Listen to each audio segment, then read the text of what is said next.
still making your way into the theater, if you could please find a seat. I think we're going to get started. We've got a busy morning, so we'll start relatively on time. I'm Karen Jacobs. I'm the director of the Osher Lifelong Learning Institute here at Sonoma State, and it's my great pleasure to welcome you to our spring course preview. Did anybody realize that it was a little bit easier to park today than normal? So we intentionally scheduled the preview during spring break when the students are not here. We did that last year and you all said, please do it again. So we're going to try to make a mental note of that. The parking is indeed a lot easier today.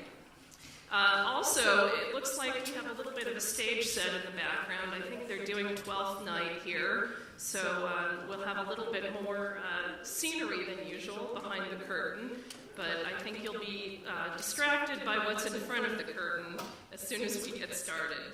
So as many of you know, there are 121 now Osher Lifelong Learning Institutes around the country. And of that network, all based on college campuses, Sonoma State was the second to be established back in 2001. So we're rather proud of that. I'd like to ask, how many of you were here, as we say, in the beginning, 17 years ago? Many hands, great deal of loyalty to the program. How many of you have been with us 10 years? Lots of hands. And probably most importantly, how many of you are here for the first time today? Wonderful. Welcome. It's a lot of new hands. We're happy to have new faces as part of the Ollie family, and we're delighted to have you all here with us today. As always, we're grateful to the Bernard Osher Foundation for their initial support of this program. Those of you who don't know, Mr. Osher is now 90 years young and still quite active in his own life. I know I've told you before, he took a surfing lesson for his 88th birthday and has had to top that every year since. So he is the epitome of redefining what it means to be 90. So today's presentations will be a little bit like speed dating. Each instructor has just 5 minutes to pitch their course and convince you to spend 6 weeks of your life with them this spring. I've told them that you are a discerning group and they will all be at the top of their game, and I think you won't be disappointed. In addition to the classes that you'll hear about today, I wanted to mention our annual Ed Stolman Memorial Lecture, named after the founder of this program at Sonoma State. And this is our 3rd year of presenting the Stolman Memorial Lecture in his honor. The event this year will be a panel discussion called Call and Response, Rebuilding Sonoma County 6 Months After the Fires, where we have community panelists from the cultural sector, the financial sector, and the political sector all coming together. The panel will be moderated by Rob Eiler, the Dean of Extended Ed, and it will take place in Schroeder Hall at the Green Music Center 2 weeks from today. 2 weeks from, no, that's not right. A week from Wednesday on the 28th. And we will be providing this as a community service. It's free to Ollie students and free to the general community. But for you, Ollie members, we will be hosting a reception at Prelude just before the event at 3 p.m. So if you did not pick up a flyer on your way in, there are, I think, 65 seats reserved currently in a hall that holds 170 something. So there are seats available, and we would love to have you join us on the 28th of this month. This term, we are programming Ollie classes at 3 sites here on the main campus, at the Glazer Center in downtown Santa Rosa, and at the Oakmont Satellite. So it's a robust spring. But there are some changes that I need to share with you to our geographic focus starting this fall. After 10 years of presenting Ollie classes at Oakmont, the program will be shifting its focus to grow our offerings here on the main campus and in the downtown location at the Glazer Center. We've had a lot of input from the community to have a more central location that's accessible to more students throughout the county. And this decision represents strategic thinking in the context of an ever-changing landscape of continuing education opportunities here in the county. This spring will indeed be our last term administering the Osher Lifelong Learning classes at Oakmont, but the Oakmont board has the wherewithal and the desire and the skill to continue quality programming at that site. We know that this will be a smooth transition, and as we pass that baton, we celebrate what has been a wonderful decade-long partnership with Oakmont. So before we begin the program today, I have a few changes to the catalog to make you aware of. There's an insert in the catalog that you may have seen that articulates some of this. But it's a bit like a Rubik's Cube. Once one instructor changes something, all of the other parts start to move. So just for purposes of clarification, COPS, Courts, and Corrections Issues in Criminal Justice with Eric Williams will be offered on Wednesday mornings. Mara Vibey is unable to offer her class on Camelot, unfortunately, but instead we are delighted to welcome local wine columnist Dan Berger as he premieres his Wines of the World class for the Ollie audience on Thursday mornings. And finally, those of you who plan to take Mick Chandler's class at Oakmont this spring, please note that it will begin 1 week later than the rest of the classes. It will begin on Monday, April 9th, rather than Monday, April 2nd, and will run through May 14th. We apologize for these changes, but have to adapt as instructors send us conflicts and changes in their own schedules. So, with that, we're going to get started. As I say, each instructor has 5 minutes. I will be time cop. Those of you who've seen me here before know I take that job very seriously. I will be sitting in that chair. Unfortunately, it's behind their heads today, but I will make a scene if you're going well over 5 minutes, and we'll try to keep things moving. So, I would like to start off with somebody who has been with Ollie for quite some time, and not only as an instructor, but now as the founder of our new popular cinema club. How many of you are in the cinema club? Several of you, wonderful. So that joins our art club and our science club as our extracurricular offerings, if you will. And Barbara has been with us, probably taught, I'm going to guess, almost 10 classes at least for this program over the years. 17 classes, and this will be 18. Please join me in welcoming Barbara Spear.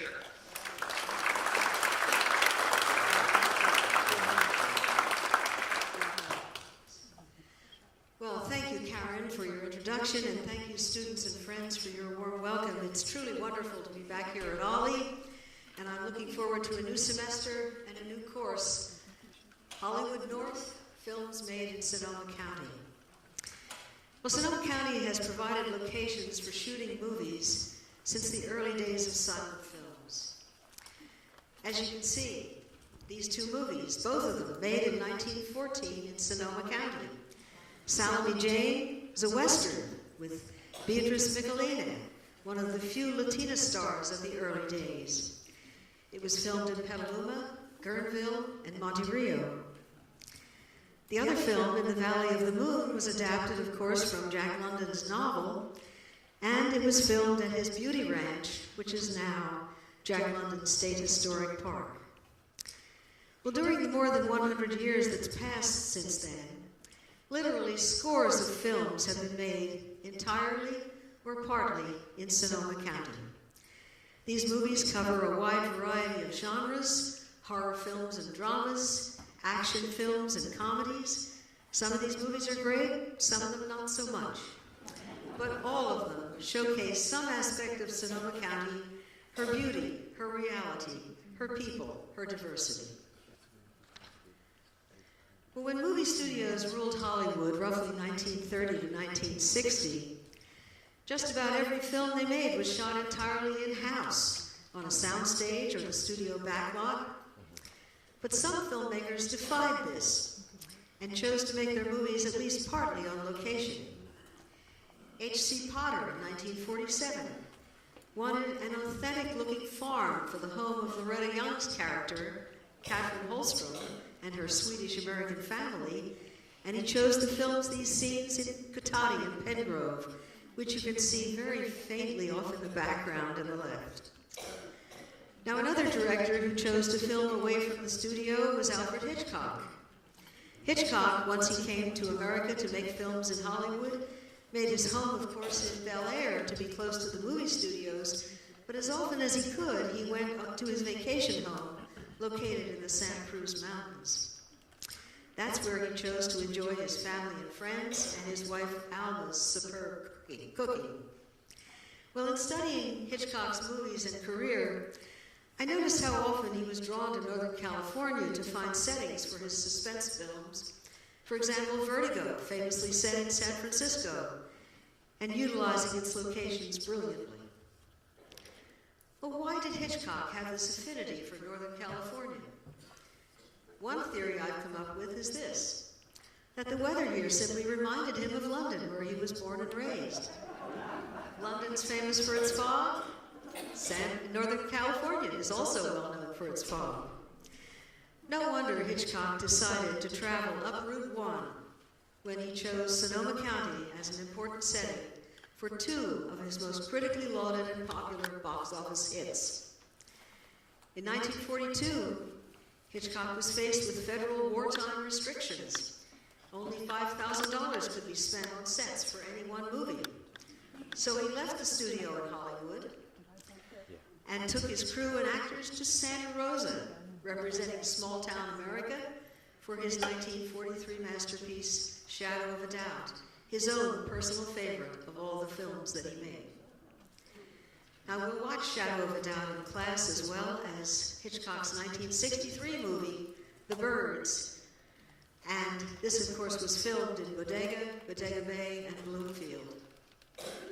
Sonoma County, in fact, contains so many different kinds of locations, from its ocean vistas with their dramatic coastlines to its spectacular redwoods, from its ever-growing cities to its small towns, from its farms to its vineyards. No wonder so many other notable filmmakers, including Francis Coppola, Stanley Kramer, Wes Craven, and Joel Cohen, knew that Sonoma County could provide them with locations that would best tell their stories and also enhance the mood or atmosphere of their films. The Oscar-winning director Clint Eastwood, in his 1999 mystery drama True Crime, shot the movie's bar scenes at the Washoe House in Cotati, not in Oakland, where the rest of the film is set. Well, in class this semester, at each meeting, we'll see a full-length feature film, and that's why the class will run 1 hour longer than usual. We'll also watch plenty of clips from films in class, giving us the chance to see various areas in Sonoma County at different stages of its development and growth over the past century. For example, we'll visit Petaluma at different times in the past by watching Francis Coppola's time travel fantasy, Peggy Sue Got Married, and George Lucas's teen comedy, American Graffiti. The noted essayist and film director Peter Bogdanovich famously once declared, "Movies are pieces of time," and indeed they are. When they're shot on location, they can show us not only the visual landscape, but also often the culture, the people, their society, and their class system. While this course will not consist of history lessons per se, we will be doing some time traveling as we watch these films and clips. We'll try to be alert for the Sonoma County locations we see. We'll also be sharing memories of location shooting we may have seen or heard stories about. Now, I just hope that I don't get lost. My husband says I'm geographically challenged. But I think regardless, together, we're bound to discover much about Sonoma County, its past, and how this place we live in and love has been made part of the magic of movies. I hope to see you April 2nd, Monday afternoon, in class. Thank you for your attention.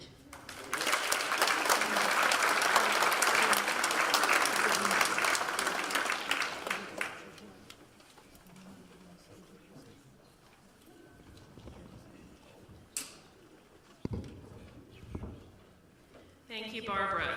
Okay, so now we move from a topic that is very local, in Barbara's case, to one of global implications, and bring up someone who is on the faculty here at Sonoma State University, has begun to drink the Ollie Kool-Aid and likes teaching for our program, and we've gotten him back. I think you'll really enjoy his class and his presentation today, Daniel Malpica.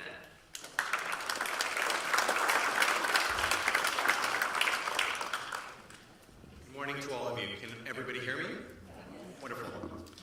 All right, so I want to tell you a little bit about what my course is going to be about. We're going to be focusing on the importance of race in contemporary United States. And what I mean by contemporary United States, I mean the last 20 years or so.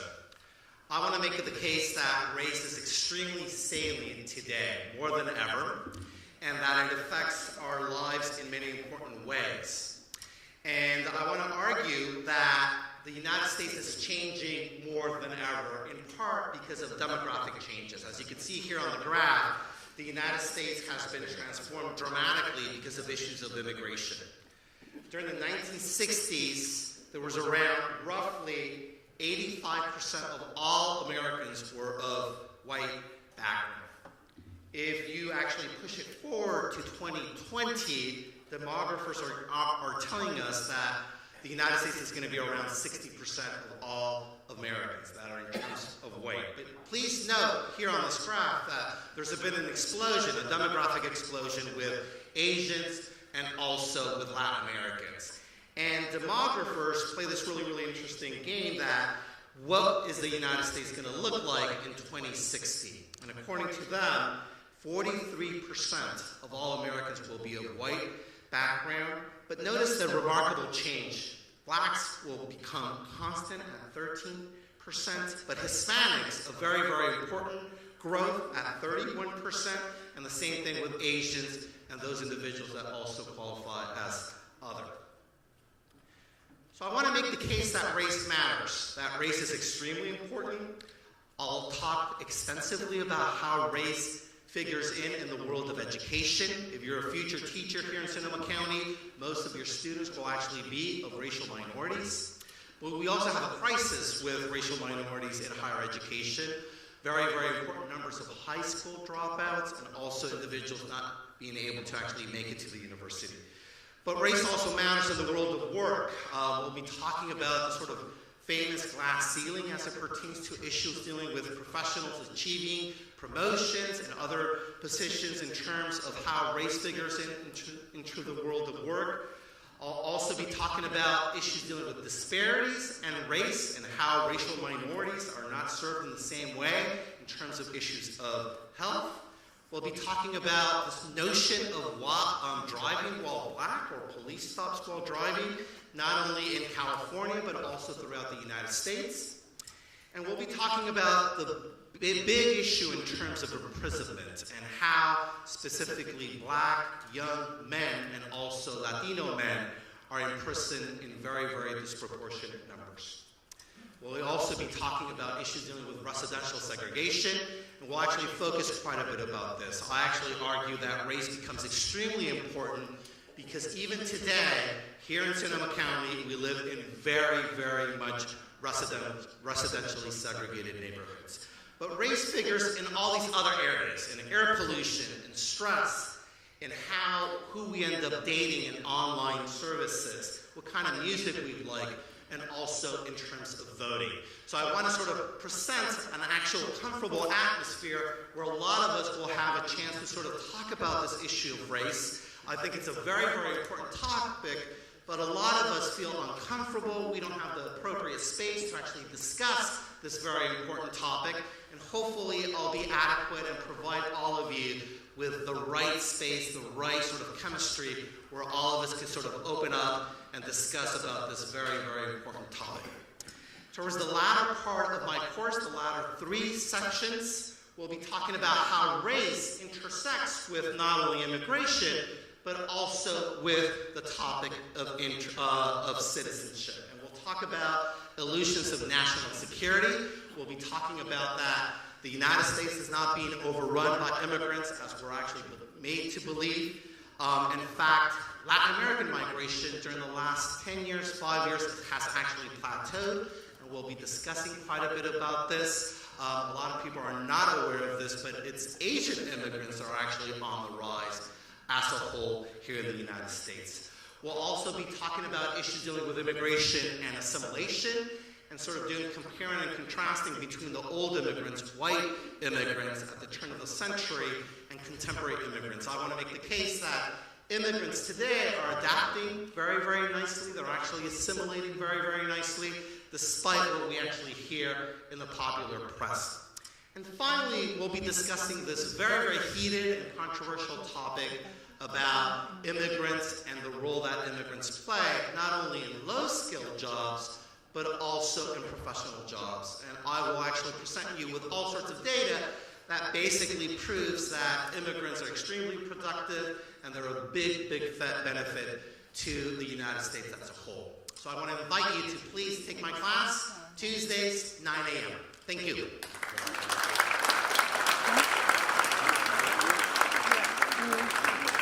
It's actually 9:30, so don't worry, you don't have to get up a half an hour early.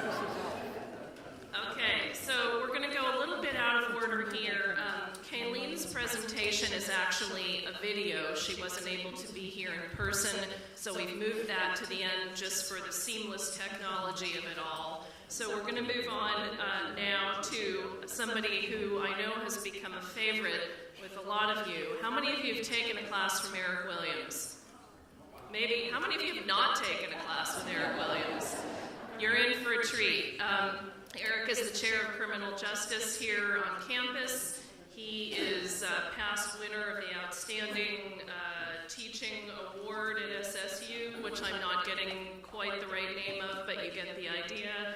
And he's somebody that many of you have come to love, and we're delighted to have him back. He was on sabbatical.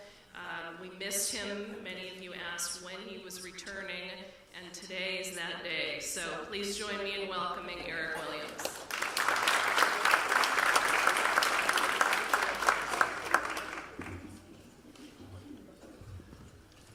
I didn't make lots of pretty pictures, so I just wanted to talk for a little bit. Just by the way, it is the Excellence in Teaching Award, and Professor Malpica also won it, so I wanted to make sure to point that out.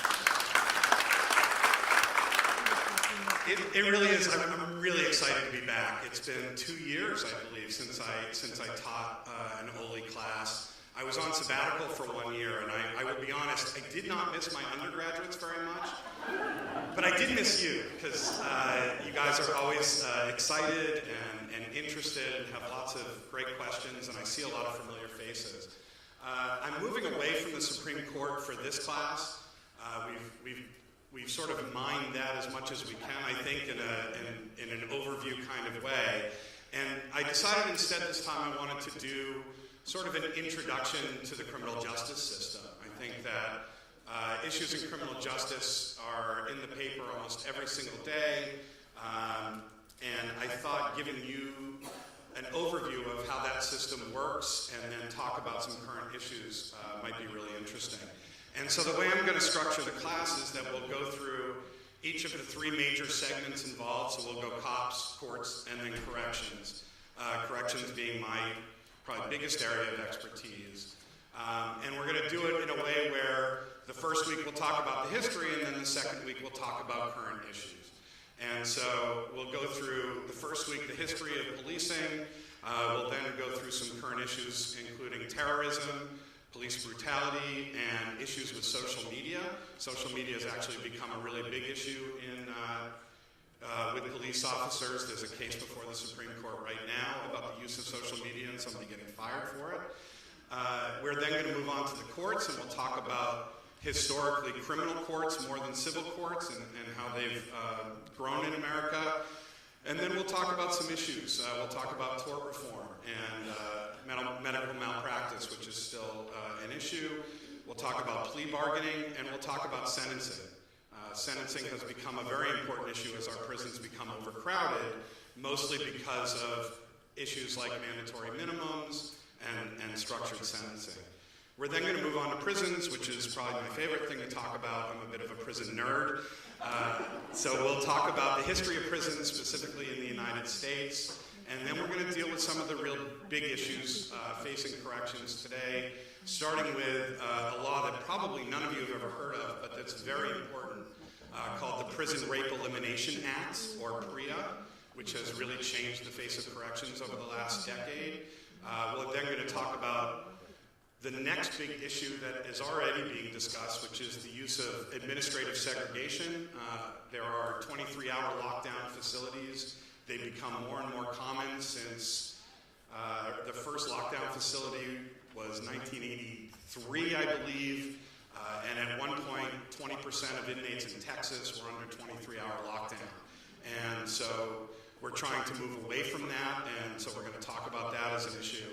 And then we're going to talk about the growth of private prisons, companies that actually make money off of the incarcerated. So we'll have a lot of fun. I'm very excited, and I hope you'll join me on Wednesdays at 9:30 starting April 4th.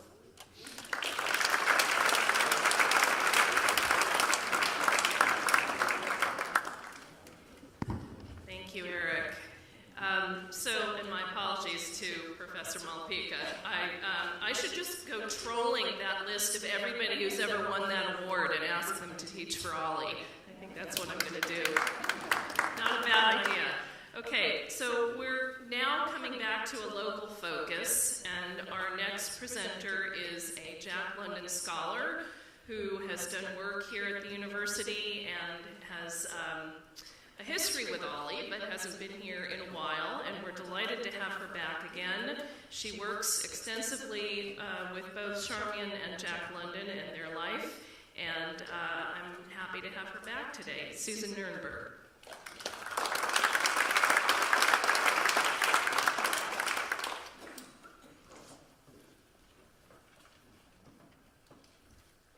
Yes, I was here on a sabbatical in 2001 and taught a course on Jack London in the first Ollie classes that were held here at Sonoma State.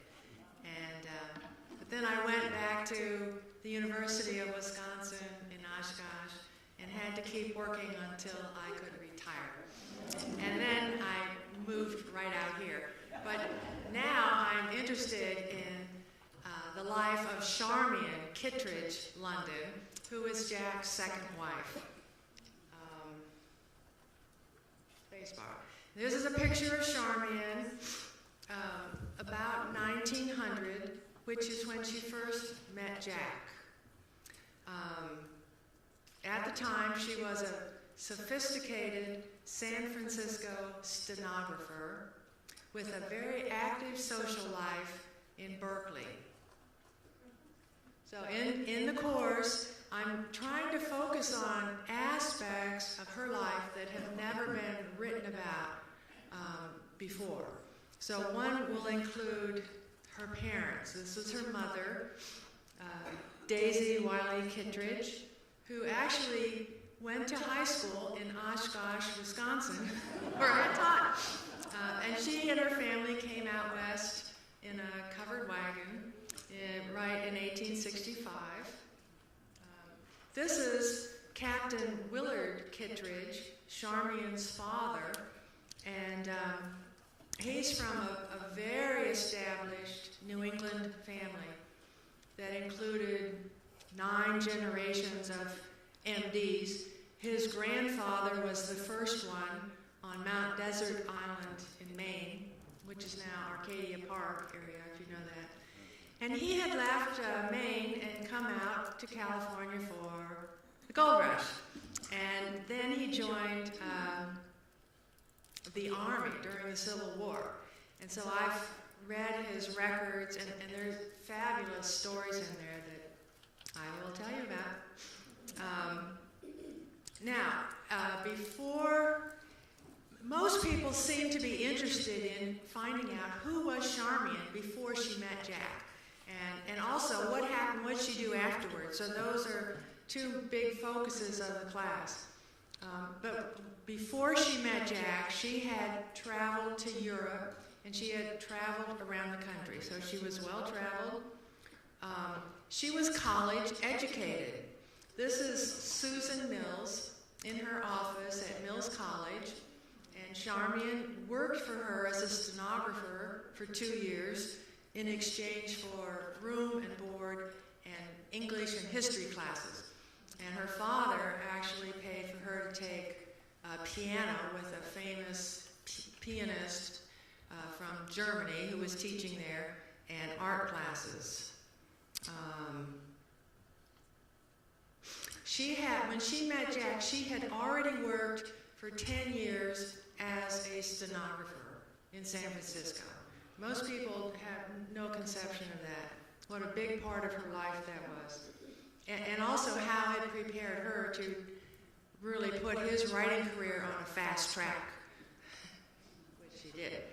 She also, being a stenographer, enabled her to buy a horse.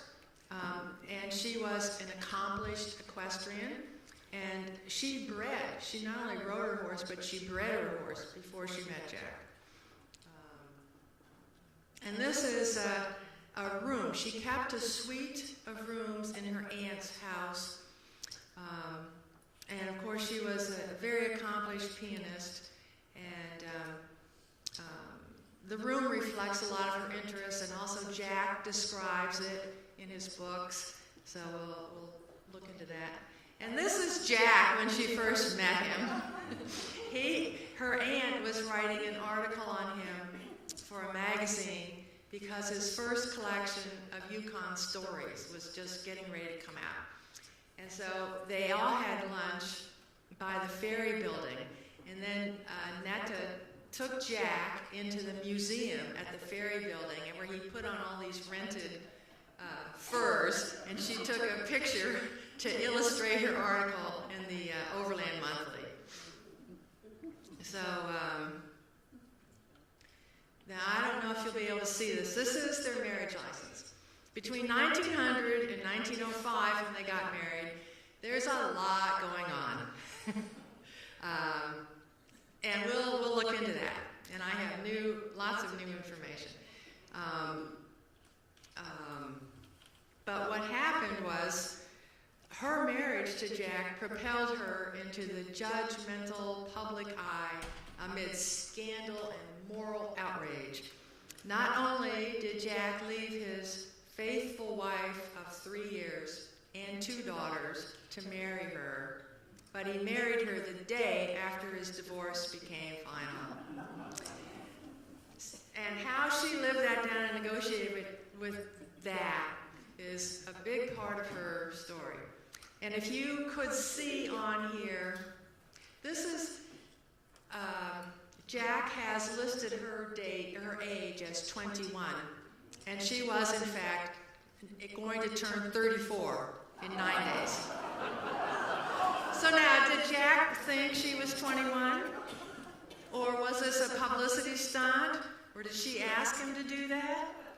Because the divorce came through a day or two early, and he wired her and said, "Quick, come to Chicago." And she gets there on a Sunday night, and they got a justice of the peace out of bed and got married. And he had gotten a certificate that afternoon while she was on the train, so.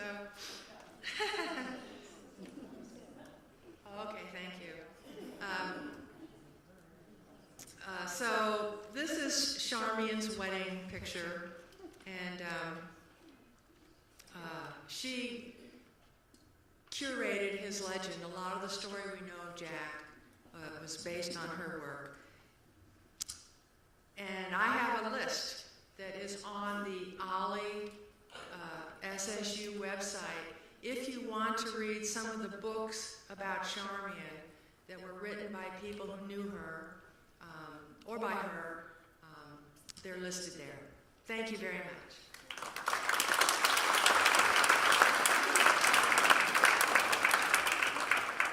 Thank you, Susan. Okay, so our next presenter I'm going to extend a special thank you to. As often happens, sometimes our instructors have conflicting issues or health issues and have to drop off the schedule. When that happens with very little notice, you can imagine we're scrambling in the office to fill an 11th hour slot. And we just happened to have somebody who we had already met, who had expressed an interest in teaching for us, who we were impressed with, and thought we'd have to wait another year to bring him on. But as it happened, we didn't have to wait that long. I'm very grateful to Dan Berger for stepping in to this slot. Many of you may know his work as an accomplished wine columnist locally. And I think we haven't had a class quite like this with Ollie, at least in the 5 years that I've been here. So I think it's a wonderful addition to our roster, Wines of the World. Please join me in welcoming Dan Berger.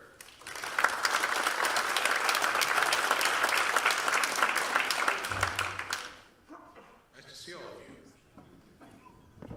Negotiated the stairs, that's step number one. Wine is really a subject like virtually any other subject. The more you know about it, the more you appreciate it. But in this particular case, it's a comestible. You drink it. That's its main purpose. You could use it for cleaning, I suppose, but that would not be the best thing to do with good quality wine.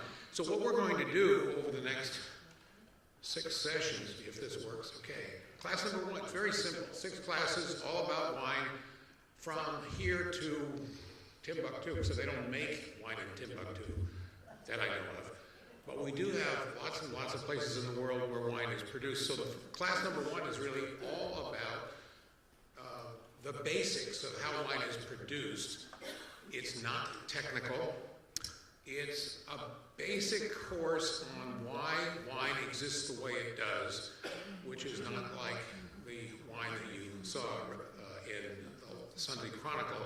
They're talking about natural wine. How many people saw that article on natural wine in Sundays? It was a really awful article. Oh, no, she did a brilliant job of reporting.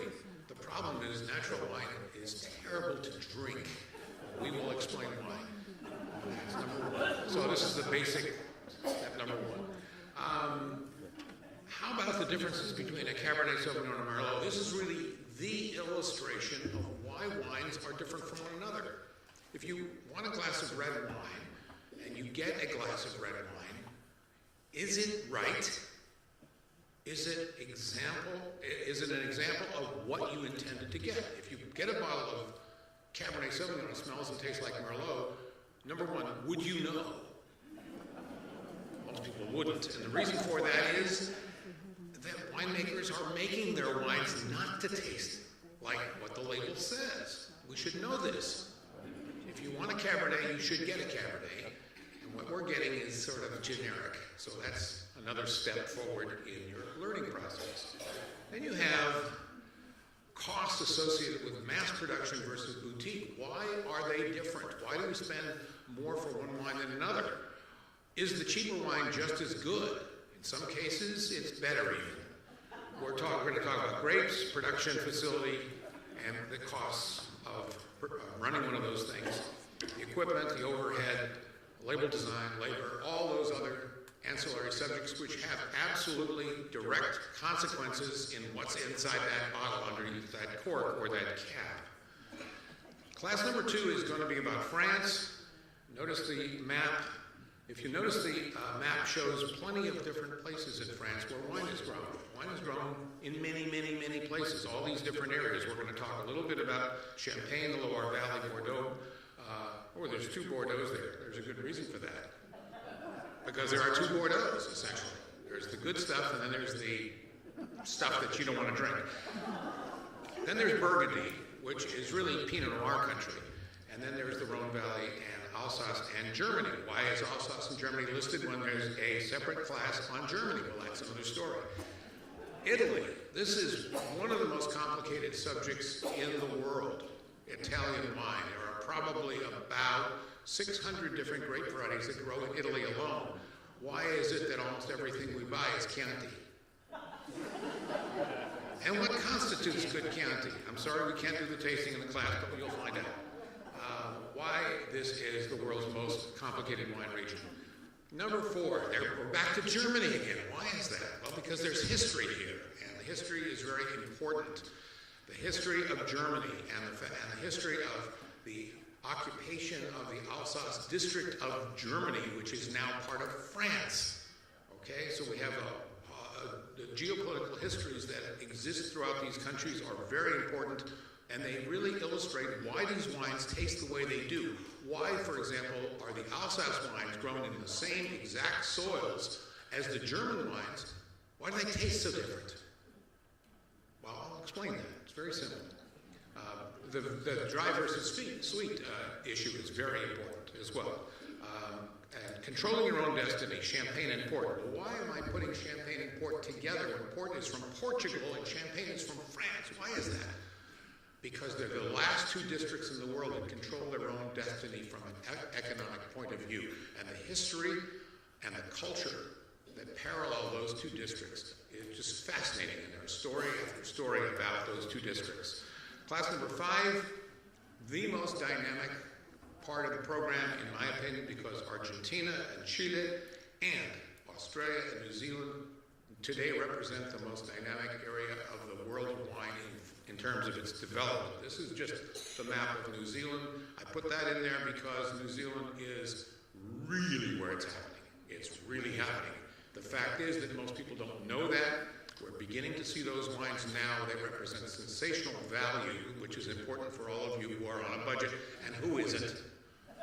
And that's one of the reasons why we're going to do this class, because it's it's dynamic. And then California wine, and in 2 hours I'll explain everything there is to know about California wine.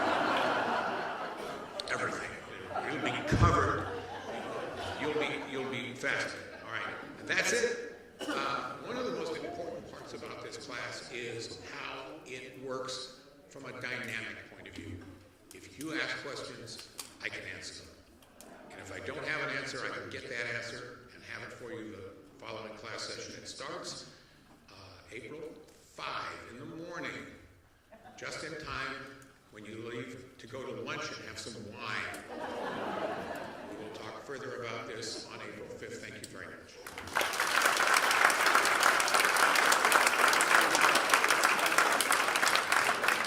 Thank you, Dan, very much. Okay, so now I'm going to bring up somebody who, again, is no stranger to this program. His classes typically focus on Greece and Rome, and he's a historian. But what's really interesting about this course and what he was excited about is linking that historical knowledge to the present day and the then and now motif that I think you'll find very exciting. There's a lot to talk about. So I give you somebody who has been with Ollie for many, many years. Yes, he's agreeing with that. 10, at least 10. We won't quantify. And I hope that you'll join me in welcoming Douglas Kenning.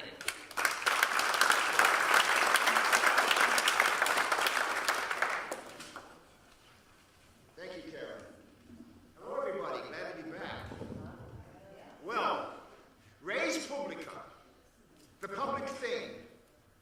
It means government exists of the people, by the people, and for the people. All the people? Well, not until our lifetimes could that claim be made. What we call republicanism is a far narrower thing than res publica. Our version was invented in ancient Rome, where we, the people, choose officials to make our decisions for us because we can't be trusted to make responsible decisions as a group. And that still is why we have a republic in our term of what our definition of what a republic is. But even this much power had to be fought for many times. But others deciding for us does not mean that we just eat the cake, getting what we want. No, we have to make the cake, and then we have to remake the cake and continually remake the cake in order to get the cake we want. And it's a continual process. Our responsibility is to exercise public stewardship, political stewardship, to hold officials accountable, not just at the ballot box, but every day. And political freedom defended continuously by citizens has to be guarded by public virtue. But most systems who call themselves republics are not governed by the principle of res publica, and not most countries who call themselves republics do not practice representation of the people. What this course could be about is about how we express ourselves through our republican institutions, based upon knowing what government can do and what it cannot do, what government should do and what it should not do. But our public discussion of this is almost non-existent. We spend all our time yelling at each other. As Socrates once said, "Hey, stop all the shouting." What are we talking about? Let's define our terms. So let's define our terms. Let's look at our assumptions. And we go back historically because that's where our assumptions come from. Number one, what is a republic and what is not a republic? Well, listen to Plato and Aristotle, both who had a lot to say about what government is and what it should be, and how inevitably governments get corrupted from within. Cicero, he's our Cicerone for class 2. Can a republic survive prosperity and military power? Spoiler alert, probably not. Does a republic need virtue? There's the man to ask. Also him, Shakespeare. The Twelfth Night is based on an ancient story for good reason, because those were prominent, immediate issues for the Renaissance. What Rome and Greece were teaching us about government as much as anything else. Number 4, anti-monarchy and the rise of humanism. Those guys. What is a human being and what does freedom mean? Class 5, with the rise of the cult of liberty in Britain, America, and France, and elsewhere. Adams, Condorcet, Tocqueville, most of all, Madison. And today, the word republic dominates the placards in the front of the representatives in the UN General Assembly. 3/4 of the world's nations call themselves republics. A triumph in the age of republicanism. But really, what does that mean? What does the word republic mean now? Hannah Arendt will be one of our guides to that discussion. Republics and their discontents. Thursday at 1 o'clock. Thank you.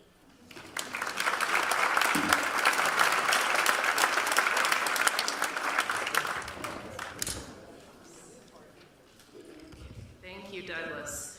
So, now for something entirely different. I'm going to present somebody who, when he first started teaching for Ollie, had some of you literally dancing in the aisles. And you know who you are. I won't signal you out.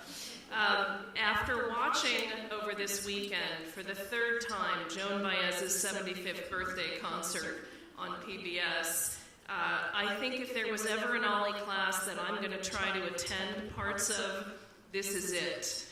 How many of you have taken classes from Pete Elman? Many, many of you. Okay. He is a fantastic, dynamic instructor who is bringing us something that I think with this demographic and certainly with the interests I know many of you have will be a favorite, and I hope to join you in this class. Pete Elman, folk music.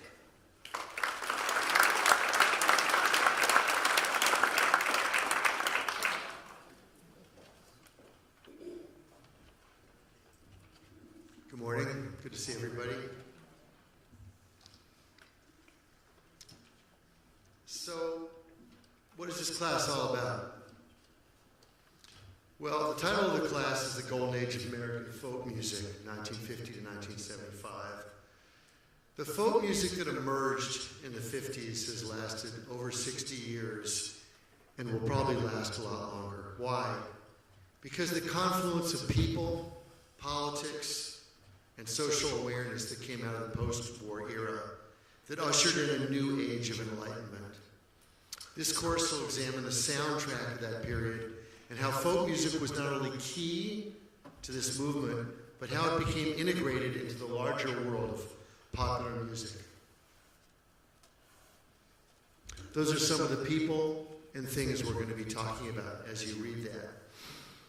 What is the theme of this class? Well, folk music is a huge subject, so we have to narrow it down. We only have 6 classes. So I'm going to concentrate on this theme I came up with when I started teaching this class a couple of years ago in Berkeley. The theme is that there's 2 parallel paths in 20th century American folk music. The first path, black slave songs, became rural blues, and that led to Dixieland music, jazz, urban blues, rhythm and blues, and rock and roll. What was the second parallel path? White, rural, Appalachian, Tennessee Valley, Southern music led to string instrument-based country and bluegrass music with lots of vocal harmonies. So what happened? Both these parallel paths featured political and social protest. Pleas for change existed in the lyrics. Both of these began as isolated, and together they became accessible and very popular. Both, ultimately being the music of the common folks, created the folk music revival of the 1960s. So what happens in each class? Many of you know, you've been to my class. I have a background lecture about each movement, and I include the roots of that style most associated with it. I try to talk about some of the social and cultural forces that came together to allow those movements to thrive, and key artists who put that era in the musical map. I have a slideshow that includes photographs and key artists and places, select quotes, an occasional chart or map. I will play audio CDs that I've called out that I think will work best for the class, selected video clips, film documentaries, and YouTube clips of those artists performing the style most associated with them. But what's different about my music history and music appreciation classes, there's a live music component. I'm a lifetime musician. I have played a lot of folk music, and I play the guitar and piano and sing, and I will even have a couple of guests to help me bring some of these songs and some of these artists to life. And I also demonstrate sometimes on the piano and guitar some of the technical but not too geeky or nerdy things about some of the songs that might help you all understand this music and maybe even appreciate it a little bit more. And I like to tell some stories. So each week, briefly, week 1, the early days, sowing the seeds of protest in a tuneful way with all those people, some of the great names of American folk music. Some of you may know a lot about these people, some of you may not know a lot about these people, but I have some interesting facts that maybe you haven't been exposed to. Week 2, Bob Dylan and Joan Baez. And Karen referenced her 75th birthday concert, which I suggest everybody see because there's some brilliant stuff on there. The Bard arrives from the North Country and takes New York City by storm. The first young couple, the first couple of folk music, Bob Dylan and Joan Baez, 1961 to 65. Week 3, it's a picture of Greenwich Village, 1961, the children of Woody Guthrie. New York City in the early 60s, the Village, the folk magazines, the record labels like Vanguard, the people who organized these magazines and labels, and some of the wonderful artists who came out of this period, Dave Van Ronk, Ramblin' Jack Elliott, Tom Paxton, the late great Phil Oakes I spent a lot of time on, Eric Anderson, Tom Rush, Richard and Mimi Farina. Mimi was Joan's sister, Cisco Houston and Doc Watson. Week 4, we talk about the groups that made folk music popular from California to the New York Island. Of course, that was Kingston Trio and Peter, Paul, and Mary, and I concentrate on those 2 groups who were amazingly similar yet different. Other groups like the New Lost City Ramblers, the Highwaymen, the Limelighters, the Brothers Four, and so many of those great folk groups that featured singing. Week 5 is one of my favorite weeks to teach, Gone But Not Forgotten, latent great legends whose voices and songs push the boundaries of folk music. How many people have ever heard of the great Fred Neil?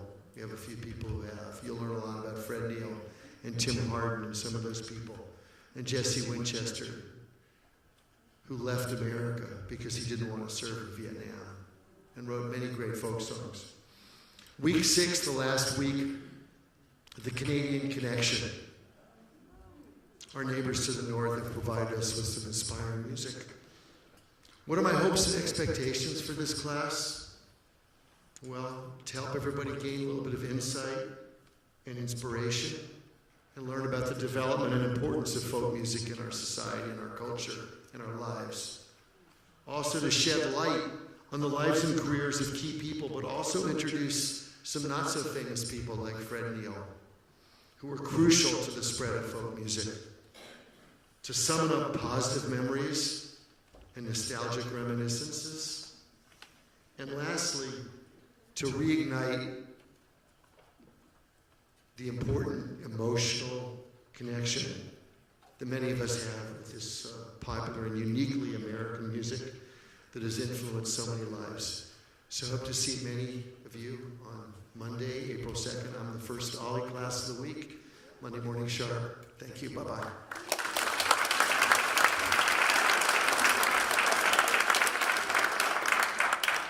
Thank you, Pete. So lastly, staying in the musical realm, but an entirely other side of the spectrum from folk music, we will bring you via video Kayleen Asbo talking about Beethoven and the hero's journey.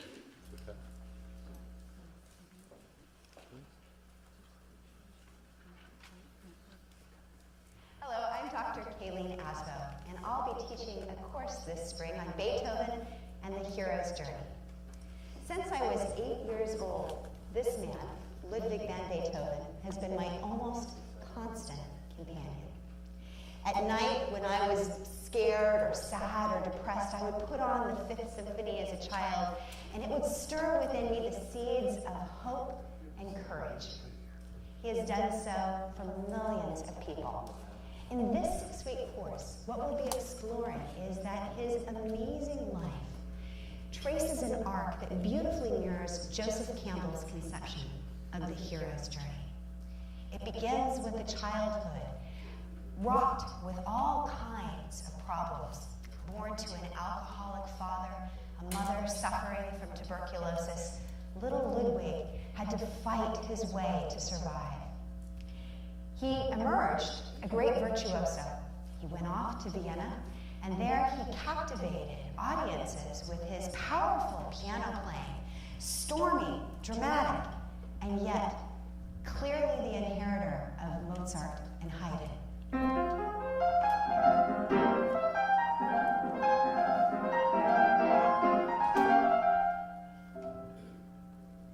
This period of music is sometimes called the imitative period because he takes what he inherits from Mozart and Haydn, but he pushes at the edge of the boundaries of self-expression. Well, Beethoven was at the height of his pianistic career when tragedy struck. A young man at his peak, at his prime, all of a sudden he discovered that he was going deaf. The ensuing period threw him into chaos and despair. It is the period of music we call the heroic period, where we hear fate, he says, knocking at his door. His response was to write an entirely different kind of music. He said, no more shall I adhere to the expectations of society. Instead, I must pour what is in my soul into music. And the result of that is a period of music that is filled with storminess and angst.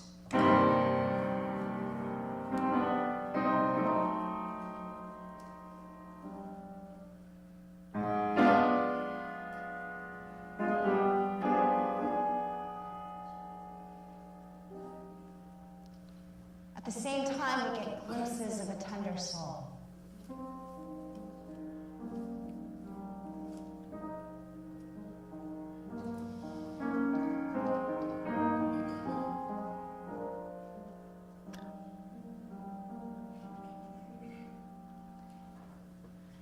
Beethoven's heroic period has been a force that has inspired and shaped and catalyzed the creativity of countless generations, not just of musicians, but also of poets and philosophers and even countries. But his own development didn't stop there. There's a third period in Beethoven's life. This is the period of music in which he, facing all of his demons and all of his own personal failings, the ways that he had gone wrong in every single relationship that he had, found himself in a place of complete surrender. This late period is sometimes called the spiritual period, and the music from this period is aching with both longing and surrendering into beauty.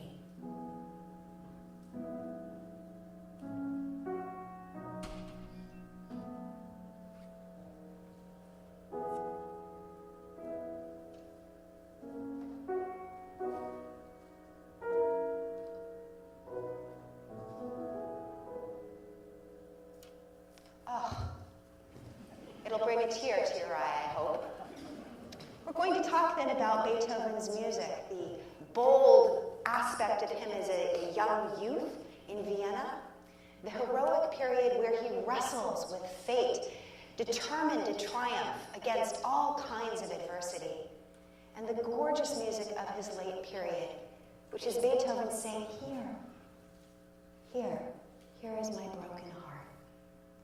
We're going to find in his story seeds of inspiration for our time, our world, as it encompasses an entire journey from struggle to surrender to hope and finally to joy in the Ninth Symphony.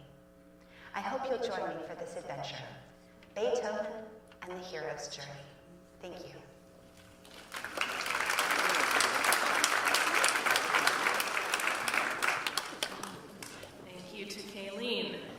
All right, so as we conclude today, I'd like to thank you all for being here.